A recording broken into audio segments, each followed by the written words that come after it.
Okay, welcome back to another episode of Take File, NBA talk, correct takes only. We got Mike, we got Ike. We are coming to you from a Tuesday, March 28th. We got around, 7 games left in the season or so. Final Four weekend coming up this weekend. But, there seems to be a lot of NBA headlines. So let's see. Where should we start here? I guess we can start on sort of checking in on the MVP race a little bit. So Jokic Embiid was supposed to happen last night. Sixers at Nuggets. And the Sixers decided to, I think it was the verbiage was due to density of schedule, sit out Embiid and Harden. It's sort of unclear as to how much it was Embiid's decision. Harden had a previous thing that was keeping him out of some games, but Embiid, this is just pure load management. And then Kendrick Perkins goes on, I don't know, NBA Countdown or First Take or whatever, and is like, he's ducking smoke and is this, to sit out. Yeah, to sit out is soft, is not, I do think it was an opportunity for Embiid to sort of deliver this final statement for his case. And obviously most of the time load management is happening. It's from an organizational top-down sort of directive, and the player doesn't have a ton of say. Obviously they can push back, but to what extent we don't really know. What do you guys think about this? Personally, I'm most confused on the Sixers end. Is my thing is these games are kind of important for them. They're sitting third right now. They're 3 games back from Boston, right? You'd think that they would want to make up these games, right? And that would have been a pretty winnable game if he would have played. Obviously it's still a tall order to catch them in those 3 games, but I feel like by not going after it, they're going to be putting themselves in a really tough spot come the playoffs. You're going to have to go on the road to that's going to put them in a position to have to go on the road to Boston and to Milwaukee, in order to make the finals. So beyond the Embiid and the Jokic story narrative, I just don't get where the Sixers are kind of coming from on that front right now. Every game kind of matters for them wrapping up the season. Yeah, it doesn't really make sense to go down to 4 or 5 or anything like that if they think they might match up to Milwaukee a little better. Or I don't, because I feel like Daryl Morey is capable of something like that with his sneaky weird shit that he does. Oh yeah, sorry. Another thing that I didn't mention is Embiid had this big interview with Shams that dropped a day before this, where there's a number of quotes about how he doesn't care about stat padding, and he sort of points but doesn't point at Jokic, and he's like, I don't need to get a triple double, I just care about winning. And I think he also had a quote about how defensive analytics are silly, and that they're might say some guy is a good defender, but it's you use the eye test and you can tell that they're not. Embiid say that he doesn't care about stats is just a lie. That's just a blatant lie. I think he cares more than anyone else in the world right now about the MVP race, because that is going to be his legacy. I don't see him winning an NBA championship in his career right now, where they're at in Philly. So I do think he needs those things, While Denver, on the other hand, Jokic already has 2, right? And Denver is in a better spot to be making finals than the Sixers are. So I think like it is kind of a petty thing, right? But, like that's just who Embiid is, you know. And I think it's okay for him to want to win these awards because I think he also knows their ceiling. Yeah, I totally agree that it's okay for him to want to win these awards and be open about wanting to win the awards. I think it's like weird that he's like taking these shots at Jokic. I mean, maybe he sees Jokic saying I don't care about the MVP as like maybe taking a shot at him, and he's like responding to that. I don't know. I do agree with like the defensive plus minus thing being like pretty deceiving. Like you watch Jokic and you're like, okay, like this guy's not a great defender, but like the defensive plus minus will put him like top 2 in the league or something, which it has to do with a number of things. But yeah, I just think like as a player, this interview with this national big time reporter is dropping, and you are talking some talk in there, and then to not push back to the fullest of your capability. I don't know how the inner workings of organizations work.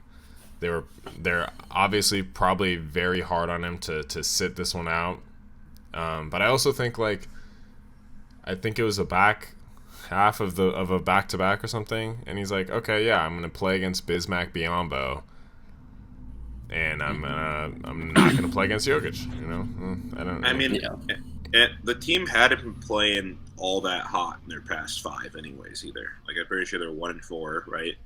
They've lost 3 straight. Bulls got their first ever win against Embiid. Shout out. But more on that later. Yeah. But, I don't know. I feel like this is kind of where Philly always goes, and they're just going to start limping into the postseason, and they're just going to kind of bottom out, right? And I feel like this regular season award is going to be really big for Embiid, and that's going to be great, but that's kind of where their ceiling is, where they're at. It's kind of strange that, this one game matters so much, though, for, MVP voting. I don't know if it actually, but there's literally 82 games. His MVP odds went from -150 to -110 because he sat that game out. Yeah, I saw that. What are we doing? I also sharp on the line. I don't really understand what. I get Embiid's been really good the past few weeks, but there has seemed to be a really dramatic 180-degree turn, right? There. I don't know if it was I don't really see how it's so. Well, it shifted so much. I think he just started playing his best ball at the right time. I think that's kind of where it's at. Yeah. Oh, you're saying again, for Embiid to be the Embiid favorite? Is now the heavy favorite. It's I guess 110 isn't heavy, but but it's still favorite. It's 2 weeks. I think when 80% of the season, it's been Jokic on top, and then there's a really quick, seemingly kind of shift, where now Embiid's kind of the obvious guy. I think part of that had to do with team success, where the Sixers have been on the upwards trends for a while now, and the Nuggets had a week or two where they sort of lost some winnable games. They had a pretty bad loss with Brooklyn at home. There's I don't know. I can't remember the other teams. To my point, they still have 3 or 4 more wins than them on the season. And I mean, the Sixers are also 1-5 or something, or 1-4, 1-3 in their last 5.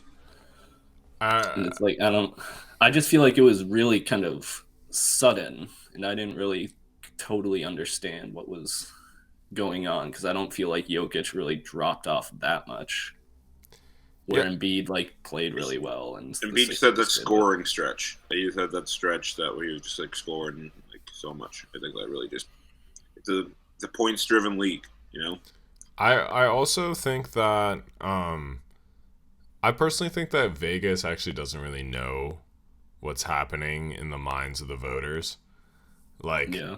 like obviously there's that like straw poll a few months ago where Jokic was like heavily favored. And we'll see what happens in this next straw poll. Also, and like that's sort of what was like driving the odds thing, and then I think that's sort of what helped push this narrative the other way too, was this dramatic straw poll. But we'll see what happens with the next one. There's the last one's coming out I think this week or next week. And we'll just have to see. I think lost in all this is Giannis. Yeah. Personally, I think Giannis has just been, a dominant defender, dominant offensive player, best team in the league. Has been doing it without Drew. By Has been far doing it the without, best team in the league. Yeah, he's been doing it without Middleton. And like there's this sort of back and forth. If Embiid doesn't show up against Giannis, I think that's later this week or next week. I think it's kind of over for Embiid.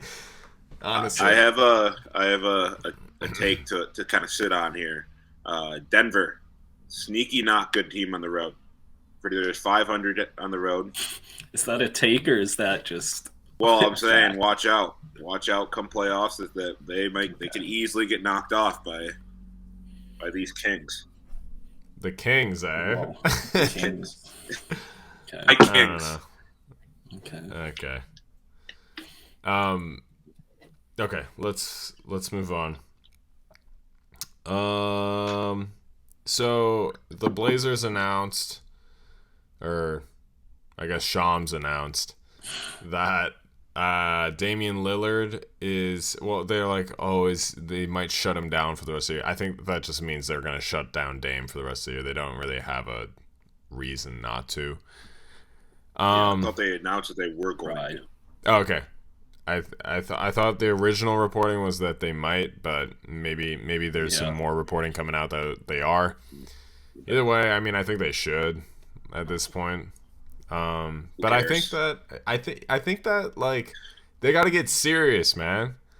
Like I think they got about fucking, like, they can't just, if they have one of two ways to go, right? Like the management can get rid of Damian Lillard and do a full rebuild.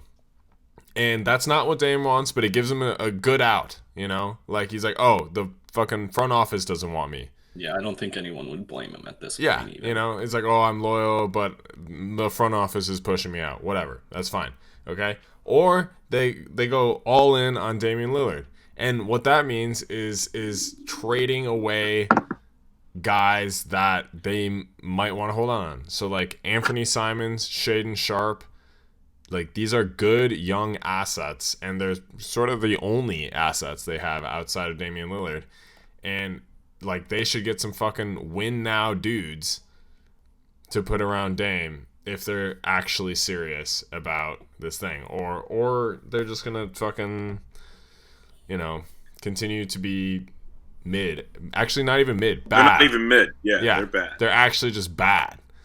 Yeah. Even with Lillard. Yeah. I mean, like, I'm trying to think back. What was the highest seed they ended with? Like at the end of the season.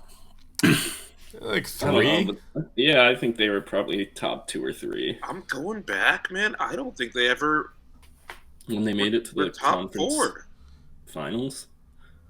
They made it to the conference finals in that like weird. Okay, yeah, they were a 3 seed that year. They made it to the conference finals in the fucking bubble, didn't they? In the bubble, yeah, it doesn't count. No, not the bubble.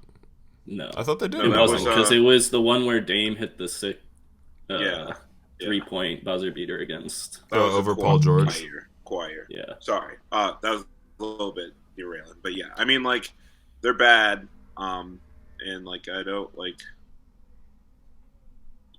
There's not. I don't even think there's a pretty like a right now fix for how bad they are. Like I think like it is just time's up. Like that era is kind of over, and it's like you gotta kind of accept it. Like, I don't even think how much better are they gonna get by trading away those pieces that they have. Like, what kind of win now things can you bring in to support with those kind of like? I don't know. Maybe there's a world where they get fucking like Paul George, like they get fucking Kyrie Irving, like they get. What does that do? I just think they what does that do? In a way, they leverage like their entire future on the back of like how like 34-year-old Damien Lillard or like I don't think you can trade away like several first-round picks to try to just add like the Dame a guy era who's is gonna over. like kind of probably start going downhill a little bit. The Damien Lillard era is over. Yeah. You can't properly tank with Damien Lillard on your team. Yeah. Which they should be doing. Yeah. I guess they are doing now. A little late for that though. Yeah. What if they get Wemby?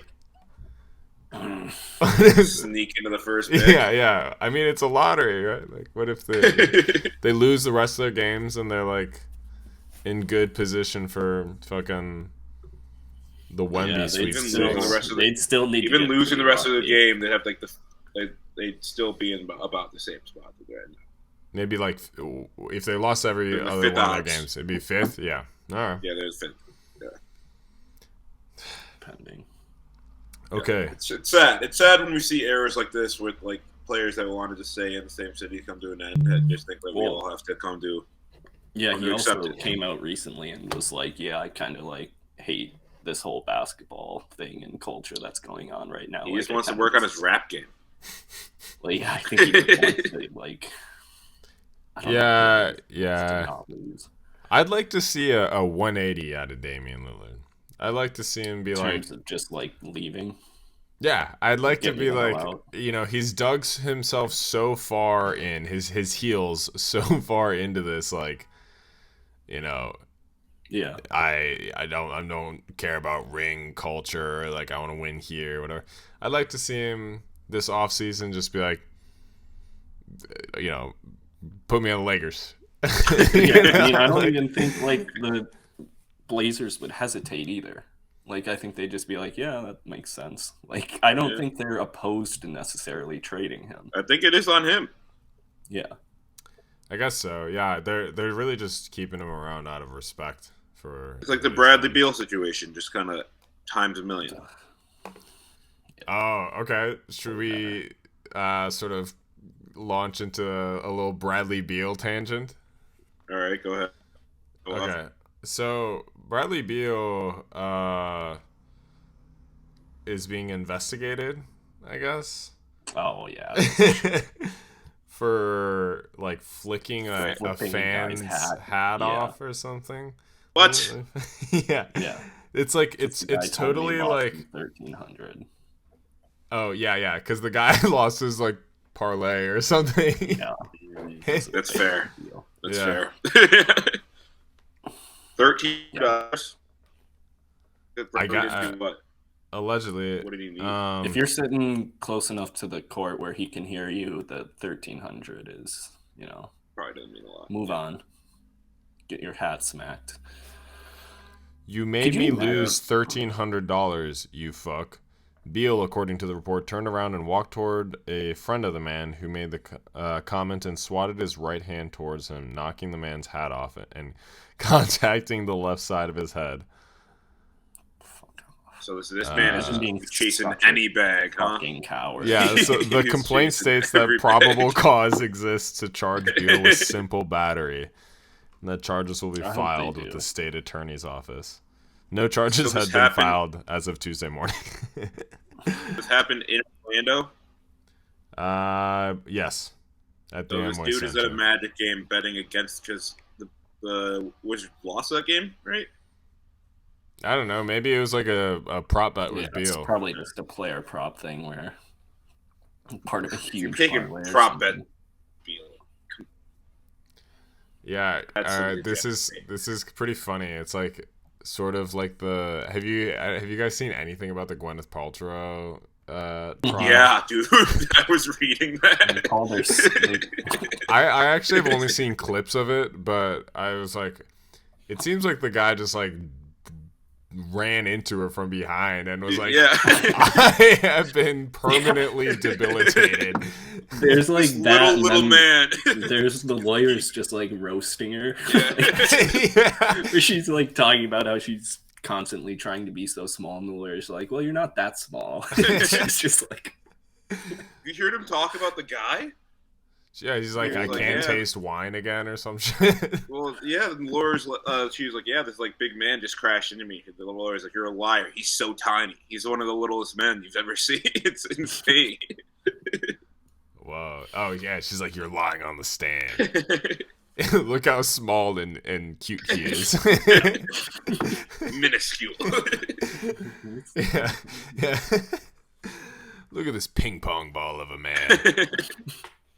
I was talking Gwyneth. Okay, yeah. Yeah, Anyway, justice for Gwyneth, justice for Bradley Beal, apparently. What? Okay, what were we talking about? Oh, we were talking about Damien Lillard before that. Then you So we're switched it to Beal. on the Mavs. yeah, let's talk Mavs. So they are 8-13 since the Kyrie trade. They're in 11th. They're currently out of the play-in. Luka. So they've lost the Hornets twice. Yeah. And then they beat the Pacers without Halliburton and Buddy Hield and Miles Turner. So like essentially a G League team. Mm-hmm. And Luka got his 16th tee in the second Hornets game. And in the pool report, they said that this was a correctly called technical foul. But then later on, Mr. Adam Silver decided to rescind it and give old Lucas another chance. So that's where we're at right now. I have a few thoughts on the Mavs. My first one is these games are close, at least. You know, They're losing to the Hornets. What are you talking about? They had the They're lead close for. games. They also like the first game they lost to the Hornets was like not that like that was pretty convincing that the Hornets were gonna win that game. Yeah, it was like 7 points. They had the lead for 90 seconds out of 96 minutes in those two games. They were still close games, you know. Like, yeah. They My didn't second even thought- have That's LaMelo. your thought on the Mavs? My second thought is Luka's got to start taking a little bit responsibility for this too. You know, like I get like the Kyrie stuff. Like obviously it's not awesome the way he's interacting with fans, right? And I'm not trying to be a Kyrie apologist, but like Luka Doncic is also playing these basketball games. You know, Luka Doncic is also out there losing, and I do feel like in situations it's easy to just kind of toss Kyrie into the flames. Like, oh, look at Kyrie, he's blowing it. He's blowing these games for the Mavs, you know. And I don't think that's necessarily all that fair. I get. I don't know if you can really say it's like all on Kyrie. I mean, obviously it might be like the Kyrie trade just because of what they lost in the trade. Like not necessarily because Kyrie's like been so terrible. Because I don't think he's been like that bad. And Luka's kind of still just doing his normal Luka stuff. And it's kind of just like this team is like we talked about it early in the season. Where even before the trade, it was like, these guys are, like, thin. Like, this is not a deep roster. Deep side. No. Like, and then they went all in and traded, like, all of their, whatever, like, 3 through 8 guys. Yeah. Third thought is they're still going to make the play-ins, right? We're not going to sit here watching play-in games with the Thunder. Like, that's not going to – that's not going to happen. That's not going to happen. I think that could totally happen. It's not going to happen. I think, I think you're completely right. I think that, especially losing someone like Dorian Finney-Smith Yeah. is really tough. They just have no defense on the wing. They, are forced to play Dwight Powell because JaVale McGee's been so bad, and Christian Wood can't defend, and so they have no rim protection, and they're, hoping to like put up 130, 140 points and just blow teams out of the water offensively, sort of like the Kings, and just not been successful enough to do that. I think They don't have shooters. They don't have shooters. Their shooters have been just absolutely nothing. they've been a little cold. Yeah, I think so. That's the thing as well. I agree with the things you guys are saying about Kyrie. I think we haven't really heard much other than like him like kicking the fan out or whatever. That'll happen sometimes. I'm not really gonna like sit here and judge Kyrie for that. Otherwise, it's been pretty quiet in terms of like the extra curricular stuff with Kyrie. And seems like he's getting along with the folks out there. I think what was it? Luka had like a weird quote about Luka's not having fun anymore. That you're talking about? yeah, he's like frustrated, and there's like some stuff happening in his personal life as well.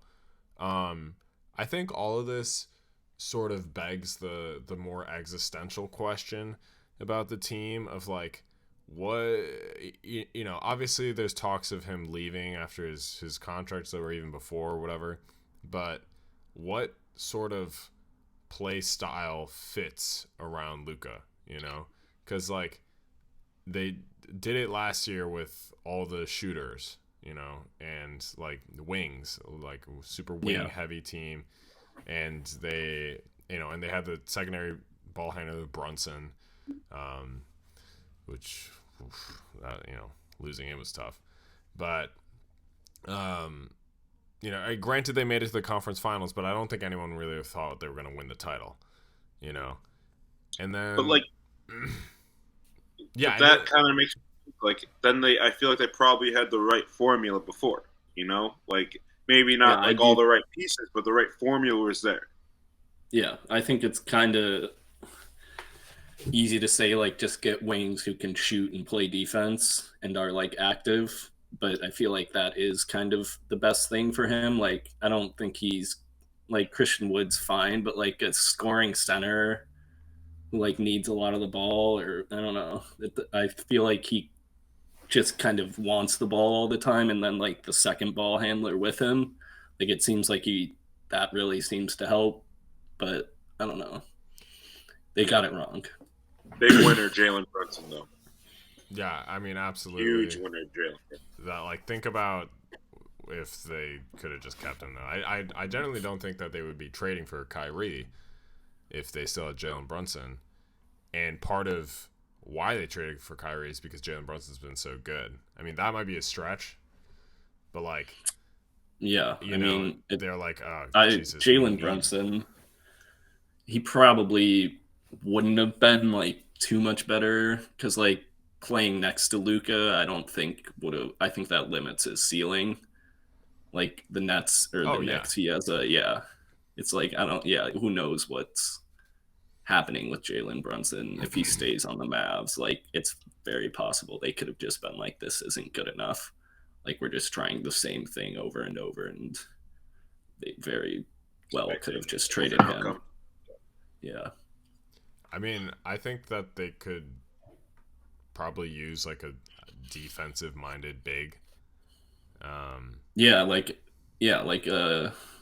athletic big, like who can protect the rim, because they don't seem to enjoy playing perimeter defense. That's the thing, though, is like those guys are actually very valuable, and there's not a ton of I feel like Jared Allen, Rudy Gobert, Nick Claxton, Robert Williams, all those guys are just like very highly valued by their own organizations, and they just don't, come available like that.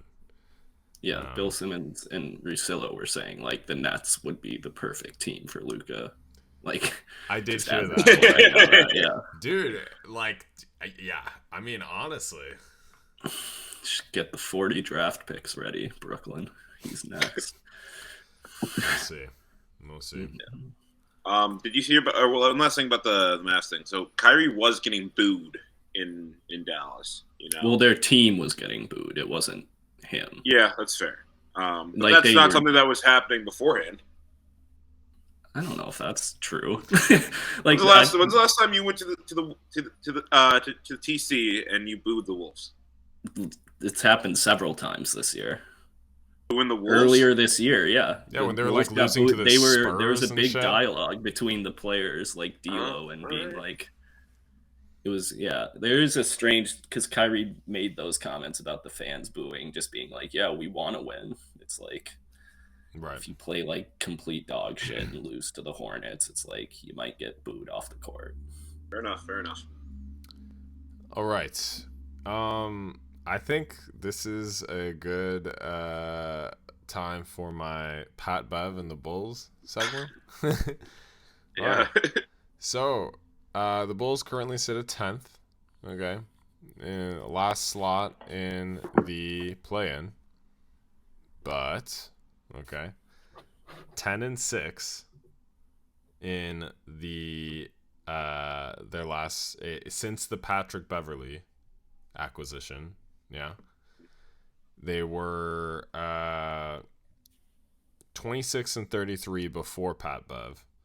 113 points per game, 48.6 field goals, or 48.6 field goal percentage, 35 from 3, a minus 0.3 net rating. After Pat Bev, 114.4, 50.7 from the field, 40% from 3, and 25.5 assists, up from 23, plus 5.6 net rating. And they spoiled LeBron's return. Okay, Pat Bev hit him with the too small celly after scoring the bucket over him.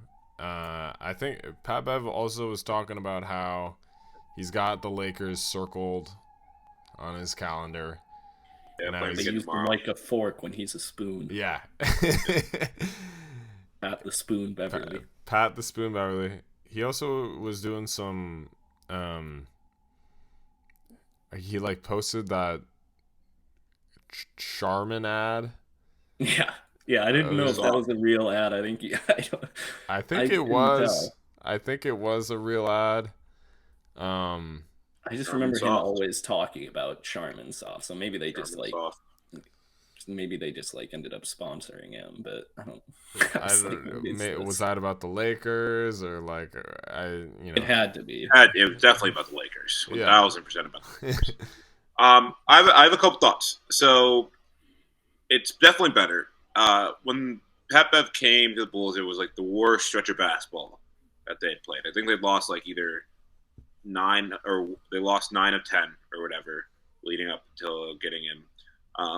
And it's better. It's great. But by no means does this mean they're playing at all decent basketball. Like, it is not basketball. Hey, 40% from 3. That's not because of Pat Bev's shooting. I'll say. Facilitating, maybe. Did anyone happen to watch either of the Bulls Sixers games? They played back. I think the Wolves were playing the night you texted. Oh my God! It was the worst. The game you ended mean the one where it started like 40-0? No, I'm not even done talking about that one yet. I'm talking about the 107-104 double overtime game. They weren't even getting shots. Yes, 2 overtimes, and that game goes under by like 30 points. They weren't even getting shots off. They weren't even getting shots off. Neither were Philly, Yeah, and then the next night, it starts 20-0. Philly's on the lead. They couldn't even get the ball up the court without turning it over. Like, this Bulls team is so flawed and so I will say ready. Yep, go ahead. I agree that I think they are by far the least daunting team in the play-in. like Bulls, Raptors, Hawks, and like Nets, because Actually, Miami. gonna win their division, but they're gonna win their division, so they're not gonna. Yeah, That's such a weird rule. Yeah, but they have like the exact same record as They the do. Nets right now, so we'll see how it ends. But yeah, I'm just like I would. Yeah, the other three teams in there. Wait, the Nets on the Toronto. tiebreak, though. Yeah, whatever. Yeah, I think we beat Toronto. You know, I do think there's a path in which they get into the playoffs and then have to play Milwaukee and just get absolutely dick slapped by Giannis again, dude. I can't do that. I can't watch him just take the ball and now it's Vucevic or Caruso try to guard this man and him just slam it down their throat every possession. Like it just like is not fair. It's like LeBronto, except for it's Chicago. Yeah, dude. He just absolutely like. I mean, it's always Bulls in 5, but Bulls in 5. shit. I think they could. Like, I think they could do it. I think they could get out of the play-in. I think they could too, but like if you're asking me, do I want to see them play Milwaukee? Come on, bro. Or maybe lose the second playing game. I mean, I think Atlanta's a mess. Toronto's been weird all season. In single games, you know, they could definitely win those games because you have guys like Pat Bev who are just going to want it a lot more than anyone on those other two teams. Yeah. You know, and that's might just be how it is. But like once you have to play an actual series against the Milwaukee, like, and that's who we're going to be playing is going to be Milwaukee. That's going to be fucking stink. Playing Pat, baby. Playing Pat. Yeah, that's just never like not playoff. You want if you're saying like, yeah, maybe Pat Bev will just need it, and like that's what'll get us into the playoffs. Like that's not. I think that's what's going to happen. I think he's going to want it way more than anyone on the Hawks. Yeah, but like Pat Bev wanting it is like you saw it last. Really happy. Yeah, I don't know if that was necessarily his doing. Without Pat Bev, you guys win celebrations. Those playing game. I completely agree with Mike here. I think it was due to Pat Bev that we were there in the first place, and then that's how we got out as well. But to an extent. But yeah, I think you know, it's a. Well, all right. I have a genuine question. Like, okay. I'm being so honest right now. If you let her play with a 28.5 size ball whenever she has ball in hands, do you think Caitlin Clark would be more effective than Kobe White? Kobe White. Like, she's probably a better decision maker than Kobe White. I'll tell you that. She's probably like 6'1", 6'2". Nah. You're not giving it to her. I just had to ask that question to, make it seem like a thought, but yeah, it might be hard, athletically, but if she, developed a little like Andre Miller game, got a little stronger. Who knows? Who knows? Okay. Should we talk? Can we take one quick break? For sure. Okay, so the Timberwolves have won 4 straight. Karl Anthony Towns is back. Yep.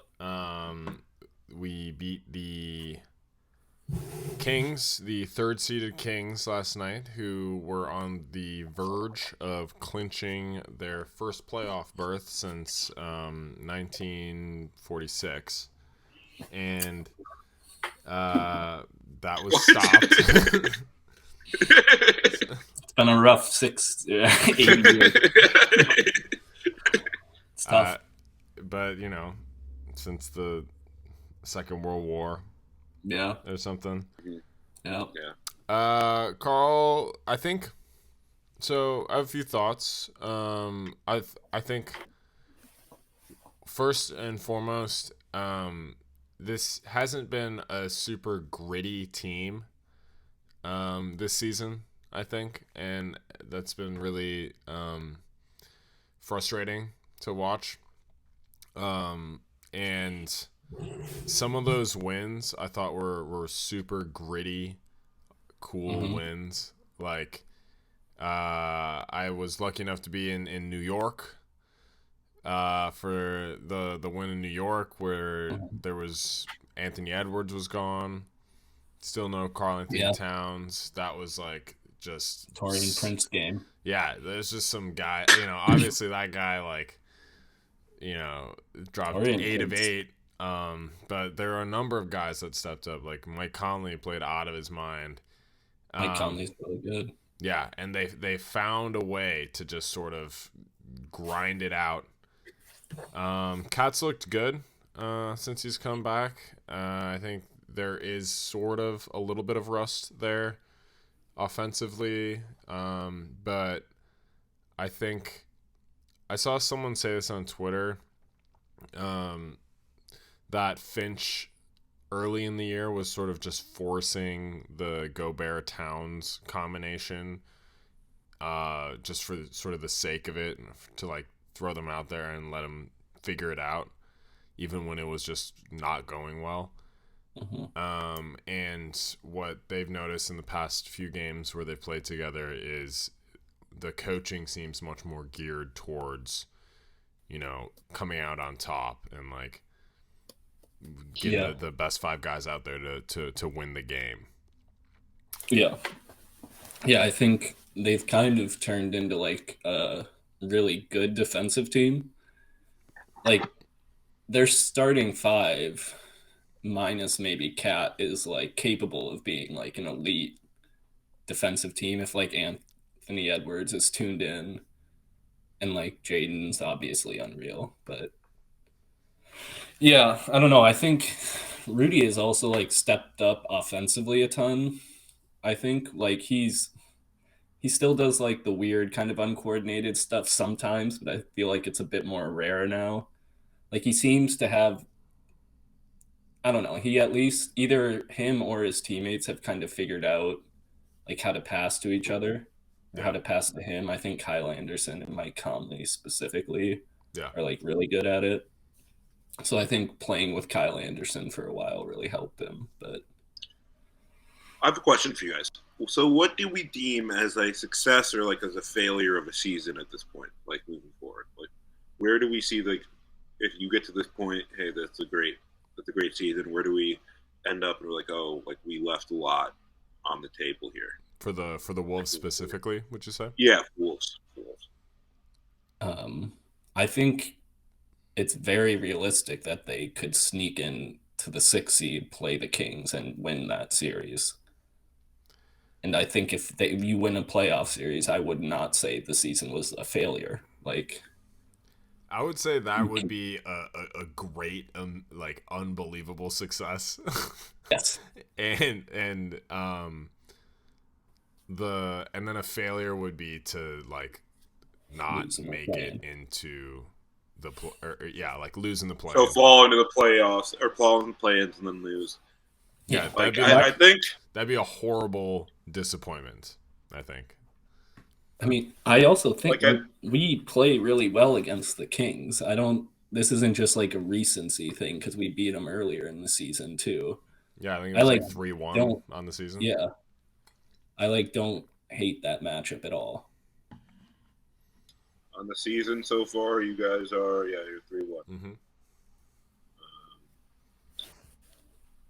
Yeah, I mean, I could see you guys getting that 6th spot. I think it might be a little bit more realistic if you fall into the, like 7 and play in the play-in. Yeah. I do think out of all the teams in the West, that the Kings is probably your best matchup. Like, yeah, and I'm sure every probably team way would rather play the probably Kings say than- that. But like, I think it's definitely true for the Timberwolves because, like, I think most. But everyone teams says until look they at get them. beamed. Huh? Everyone says until they get beamed. Yeah, precisely. Timberwolves haven't been beamed. Yeah, I mean, I think that like there's been a lot of talk about how the Kings aren't going to be good in the playoffs, and I don't know how much reality that holds. Just Some because teams are what? Sorry. That they're going to be bad in the playoffs. You know, I think there's a lot of people believe that and have like either the Suns or the Nuggets or even the Clippers coming out of the West. I don't, it might be hard for the Kings to come out of the West, but I could totally see them, pushing a team like that in the conference finals. I don't know. I don't think they'll be bad in the playoffs. I just think it's going to get a lot harder. Like I do think the games are going to get a lot tougher. And if the NBA didn't allow them to do it back in what 04, 05 was it? Why would they let them do it now? I think they're gonna run into LeBron in the first round. That would be really fun. Yeah. Yeah, that'd be a fun ass series. Let's see. So the Wolves own the tiebreak against the Warriors against the Clippers. Yeah. Against Phoenix. Probably not going to get to that point, but you never know. Against Two games play tomorrow night, so against New Orleans, against LA, and against Oklahoma City. So in terms of the tiebreak, they're in a pretty good place. Phoenix would be a nightmare matchup for you guys. Phoenix is a matchup nightmare for pretty much every team. Yeah, I think that's going to be something to look at a little bit too. Yeah, to see if like anyone wants to like get out of that 4-5 matchup. Yeah. I mean, okay. Here's something to watch as well. Clippers next 6 games? Grizzlies, Pelicans, Lakers, Blazers, Suns. Other than the, tank Blazers, those are some pretty tough games. Yeah, that is another team where you just have no idea, though, kind of. Like, I could believe that they win, like, I still think they one stink. or two of those, but I would also believe that they go, like, under 5. I don't know. I agree with you, Mike. I think they stink. They just beat the Bulls, but they stink. I don't think they stink. They stink. I think they stink, dude. I don't know. I was watching them the other day. Sam's finally waking up on his Clippers. Sam's finally opening his eyes. I was watching them the other day, man, and like, I don't know. They just have a bunch of dudes that like are sort of good. Obviously Kawhi is gonna Kawhi, but like, good. Yeah, like sure, Batum might get hot, like. Whatever. The no Paul George thing is a problem. Hey, the Ty Lue Morris stuff. Long overdue. Oh. Marcus Morris. I don't even know if Marcus Morris should be an NBA player, bro. He's been so bad. Oh my god. Was it Ty Lue who just said he skipped like 100 funerals? Yeah. He totally said that. He said he had 8 family members die in the past year, and he didn't go to a single one because he's built different. No, that's like an actual thing he said. He didn't say it because he was built different. He said it because the Clippers were struggling. He said they were going through a losing streak, and I'm built different, and I couldn't handle it.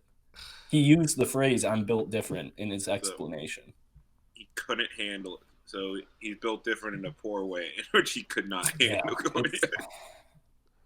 Yeah. 7 family funerals.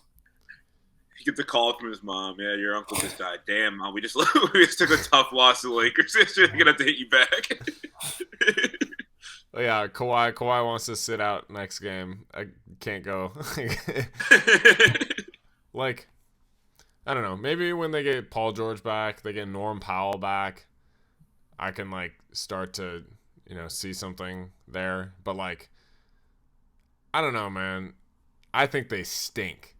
I think they suck. I can see it. 27 on my fucking head though yesterday. It was crazy. Yeah, didn't they like 8 threes or something? Batum just went crazy on us. Yeah, weird. It's tough. Always forget that man's still out there. Oh, okay. Sorry, we got off track, but so March Madness, always sort of like a sometimes you can look really good, sometimes you can look really bad as like an NBA prospect. I think it's launched some guys into the league like who actually somehow have been pretty, not somehow, but like have been pretty successful, like Dante DiVincenzo, Isaiah Thomas, Sheldon Mack. Yeah, a lot of guys do have these like crazy, or CJ McCollum, Gordon Hayward have some great tournaments, and they get drafted and they have good John careers. Morant. Yeah, I mean, if you're the second or third pick, you're probably noticed ahead of that. No, but like he was like his stock just rose tremendously throughout those. It did. Like, all right, but with that being said, I mean, I think this year we've seen a lot of those like actual bigger names get knocked out in like early Sweet 16, second round. And I think that speaks a lot to the way college basketball is moving. And I think it's for the better of college basketball. I think with the opening up of the transfer portal and the NIL deals, like you have the ability to make teams more kind of fundamentally sound for these long stretches, this grind of like what this 64 team tournament is. It's hard to win all these games in a row. And when you're built with a bunch of like young kids who have only been playing with each other for like a couple of months, you might not be as built to win those games, right? Like going into this tournament, the two biggest names in college basketball were Brandon Miller and Grady Dick, like get out of Kansas. He's the biggest name. I mean, those are probably the two biggest names. Like, are you guys know the two Arkansas guards like Anthony Black and Nolan Smith or not Nolan Smith. Bomb. Like this, whatever Smith. Was a bomb. Yeah, not Nolan Smith, but whatever the dudes like. You guys know those guards? It's something Smith. Yeah. Nick Smith. Nick Smith. Yeah, Nick, sure. Yeah, but like those are like the other guys that are probably going to be top 10 draft picks out of this league, and then it's just guys from like overtime elite, right? Then you have Scoot, and then you have Victor, right? You have guys who aren't going to play in college right now, and they're just choosing these alternative routes. So I think it's opening a lot of space for teams. Obviously, the FAU thing, I don't get into my tangent, but they've just gotten carried there by the refs. Whatever. Memphis should have won that game. Garbage. But you have actually really good basketball teams like UConn, right? Who are getting hot at the perfect time. Who like were ranked highly earlier in the year, but then they went on a little bit of a skid. And Dan Hurley told us all to take note and watch out. And look what happened, right? They've been dog walking everybody. You got Hawkins and Sagonu, right, who's been fasting, by the way, throughout this entire tournament, and still just getting 20-10s on people's heads. That guy's huge, animal, man. Dude. Yeah, only 6'9". Yeah, man. It looks easily like he's 7'1", but yeah, like, and so you have the ability to have these guys kind of explode from less, like, not obviously I wouldn't say UConn's a small market team, but they're not what they used to be, And then you have like this Miami team who like has kind of been in the conversation the past like 2 or 3 years, able to make this leap, right? Again, what those refs did to my Horns will never be forgiven with that when the guy's just trying to box out and gets called for whatever. But they took down Houston. They took down like the most aggressive team in college basketball. And you have a team like San Diego State who like they took out Alabama, right? Whether it's pretty basketball or not, like you don't have to play pretty basketball in college in order to make it there, and you're not going to see really any of the guys like who are playing in this Elite Eight, playing in this Final Four, who are going to be like top 20 draft picks. And I think it honestly might be good for college basketball. A little bit of a switch up. I could reply. The 4 championships before this were all 1 seeds. Are we sure this isn't just a crazy year? What do you mean a crazy year? Like I just think an anomaly. I mean, I think it is some level of anomaly. Like Purdue had no business. Like I think there's been the Ken Palm stuff. this Ken Palm guy is fucking stupid. All right, I don't get it, and I will never understand it. This guy's stupid. I don't fucking get it. No, it's like Who is you can't compare. Like, it's the guy who's everything college analytics basketball is for based college. off this guy's analytics. Okay. Right, he created this like system in which he ranks all these teams. Right, but you can't compare these teams evenly when you have teams like Houston playing these dog shit teams in the American. It's not fair when you have those teams against first teams playing in the Big 12 going through that gauntlet. You can't take the same offensive efficiency when they're playing teams who aren't going to be in the tournament, who have like a bunch of just nobodies versus the toughest conference in the league.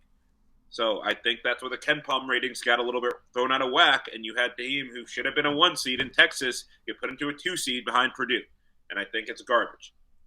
But regardless, I don't think it's necessarily an anomaly in college basketball right now. I think we'll see more and more of these kind of situations in which these 1 seeds aren't necessarily going all the way because of situations in which, Grady Dick, right? Like, he might be a good NBA player, but he was like kind of so-so in those last few weeks of college. You have guys like So is Brandon Miller, who, yeah, I was gonna say. right, he Horrible. He had a really bad game. Terrible shooter. Like, right? They weren't More of a dishing it to his facilitator. shooters. Yeah. So I just think like this is where we're moving forward, especially when you have less talent actually going into college basketball.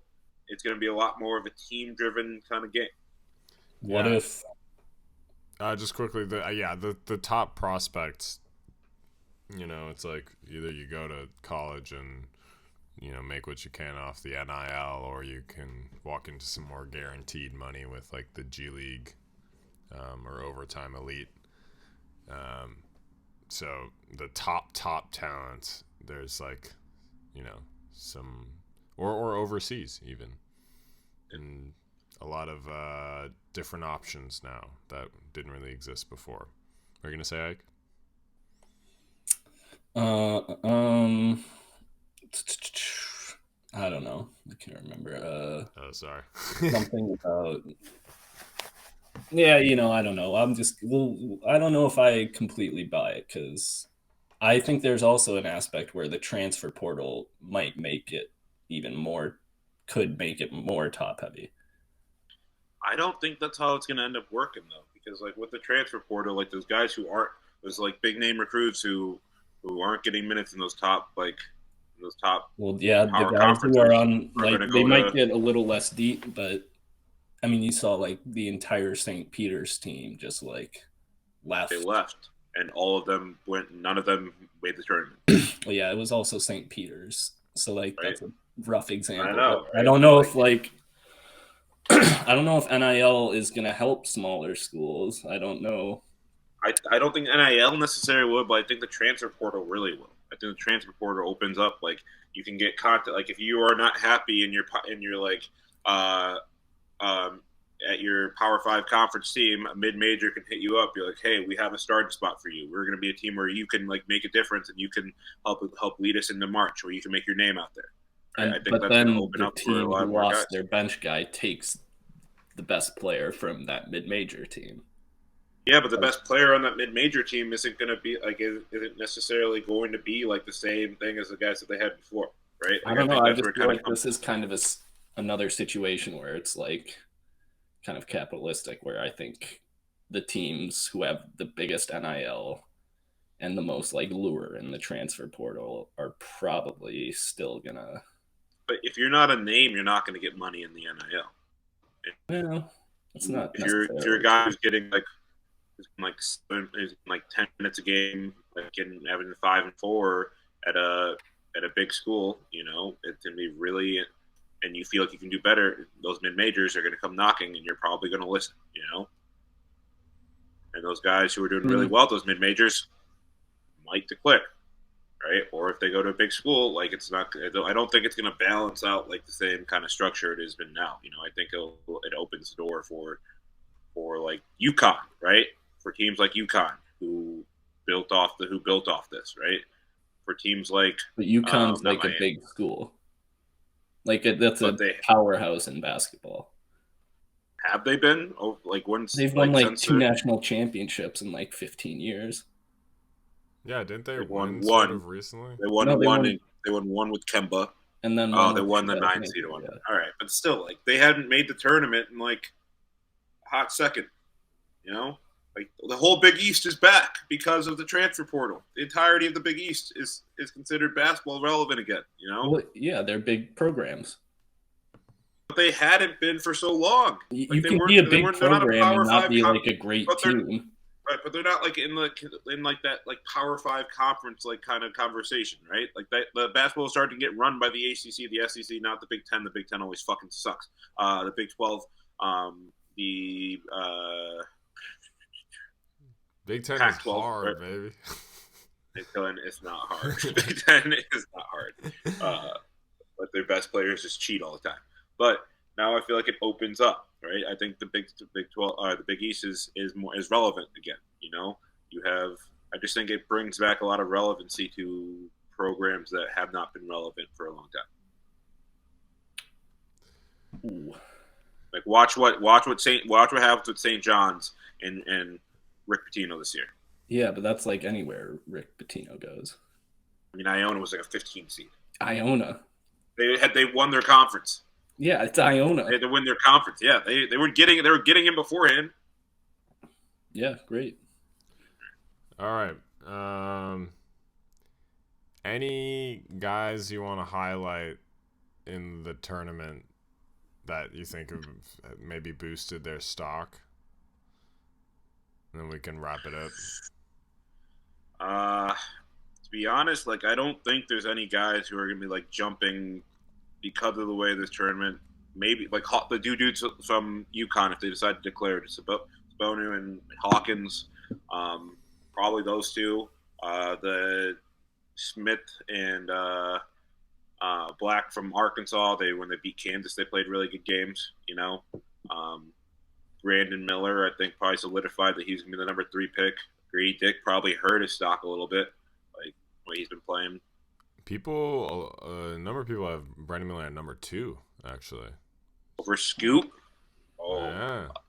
This podcast doesn't. They got some... Not our mock. Hey, I got some questions about Scoot's jump shot. Scoot's been shut down for a while. Brandon Miller got that stendo. Keeps that thing on. Facilitator, guys, not a shooter. Yeah, so I don't watch a ton of college basketball. So, I don't have much to say about what you guys were talking about. But I did like what I saw from 2 guys, and that they were Jaime Jaquez. Yeah. I thought he was pretty good. I liked that guy last year too, but I thought he looked pretty good. And I think he could be an NBA glue guy, just sort of a connector type. I'd say that's his ceiling, yeah. I don't know. And then what team for the next guy? Let me guess. Who you like? Houston. They're all beat. The dude who can't get his groin fixed. You remember his name, Mike? I don't know who you're talking about the guy who was hurt coming in? Yeah, who's... I forget his name. Who are you thinking of, Sam? Jarris Walker. No. He's the big guy, and tough. I thought he in the last game where they got upset, I thought he was just settling too much for crappy jump shots, and they shut him down pretty well. But in a few games previous, I thought he looked pretty dominant, and he's got the physique, I think. Defensively looked really good too. I don't know. I actually have 3 people that aren't going to go first round. Sir Jabari Rice, watch out for him in the future. Absolute knockdown shooter. Just basketball player. What team? Marcus Carr. Both these guys are from Texas. Marcus Carr. Marcus Carr's 40. Marcus Carr played for the Gophers for a little bit. He's like legitimately 25 years old. Yeah, he's gonna carve himself out. Great IQ. Great IQ. I would hope so. And then I would love Bulls take that second round shot. Caitlin Clark. Replace Kobe. Hey, I was watching Let her play with 20 and a half, dude. I was watching the end of a Texas game again. I can't remember against who, and that tall kid looked pretty good. Yasu? Yeah, like Dessou or something. Dude? Yeah. I don't know. Yeah. Well, it's gonna be a fun end to the March Madness and fun end to the season, hopefully. Ike, would you like to wrap us up? Hang things up. Yeah. We're gonna go with Calico Jack. You guys know Calico Jack? No. He's a pirate in the 1720s in Jamaica. Okay. But yeah, they wrapped him up good. Calico Jack, rest in peace, everybody. Don't forget to wrap it up. He has my birthday.